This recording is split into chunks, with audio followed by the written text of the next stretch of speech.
লা ইয়ানালাল্লাহু লুহুমুহা ওয়ালা দিমাউহা ওয়ালাকিন ইয়ানালুহু তাকওয়া মিনকুম।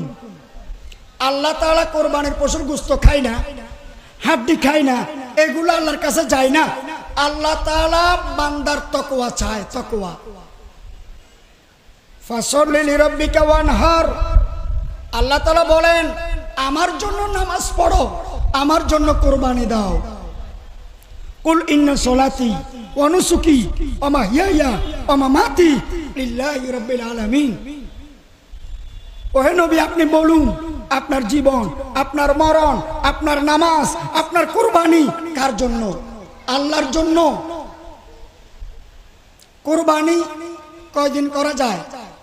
কয়দিন? 3 দিন। জিলহজের 10 তারিখ, 11 তারিখ, 12 তারিখ। কুরবানির ঈদের নামাজও 3 দিন পড়া যায়, 10, 11, 12। ঈদুল ফিতরের নামাজ 2 দিন পড়া যায়। প্রথম দিন না পারলে শাওয়াল মাসের 1 তারিখ না পারলে 2 তারিখ ঈদুল ফিতরের নামাজ পড়া যায়।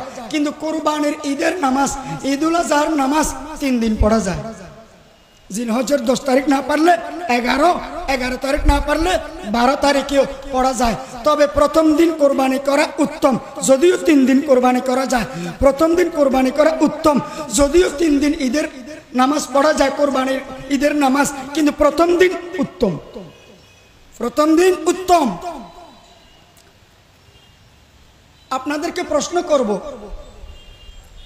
অমুসলিমকে, বিধর্মীকে কোরবানির গোশত দেওয়া জায়েজ আছে না নাই? বিধর্মীকে, অমুসলিমকে, আপনার সাথে ব্যবসা করে, আপনার সাথে অফিস আদালতে চাকরি করে, এখন কোরবানির গোশত বিধর্মীকে দেওয়া জায়েজ আছে না নাই? বলেন। জায়েজ। যাকাত দেওয়া জায়েজ নাই যে, কিন্তু কোরবানির গোশত দেওয়া অবশ্যই জায়েজ। আরেকটা প্রশ্ন আসছে, কোরবানির দিন বিভিন্ন বাজারে, মোড়ে মোড়ে, সমুহনীতে কোরবানির গোশত বিক্রি করে, দেখছেন নি? মানুষ কিছু এদিকে ওই দিক থেকে কোরবানির গোশত পায়, এগুলো তারা বিক্রি করে, এটা জায়েজ। কারণ এটার মালিক এখন তারা হয়ে গেছে। এবার তারা খাইলেও খাবে, না বিক্রি করলেও করবে, এটা তাদের স্বাধীনতা। আপনি আমি কিনে খেতে পারবো, কিনে খাওয়াও জায়েজ, তারা বিক্রি করাও জায়েজ, জায়েজ। তারপরে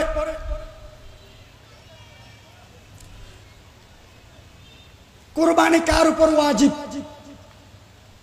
যার উপরে যাকাত ফরজ তার উপরে কুরবানি ওয়াজিব।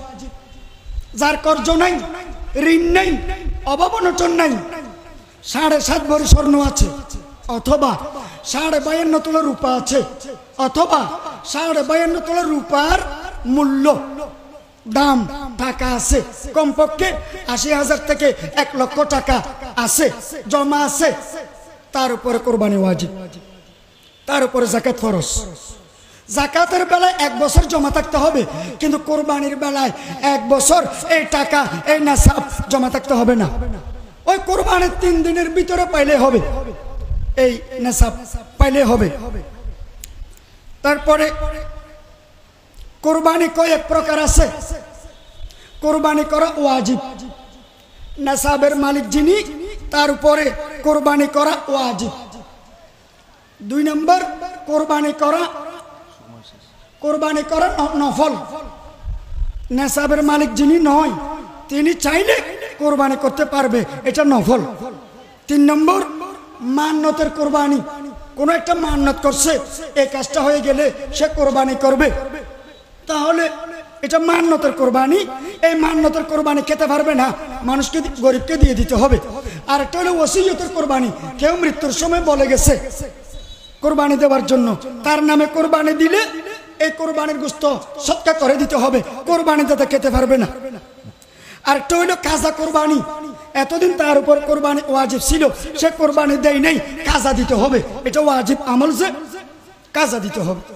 কোরবানির কাজা আছে, তাহলে ওয়াজিব কোরবানি, নফল কোরবানি, মান্নতের কোরবানি, কাজা কোরবানি, ওসিয়তের কোরবানি। কোরবানি কয় প্রকার আছে? 5 প্রকার।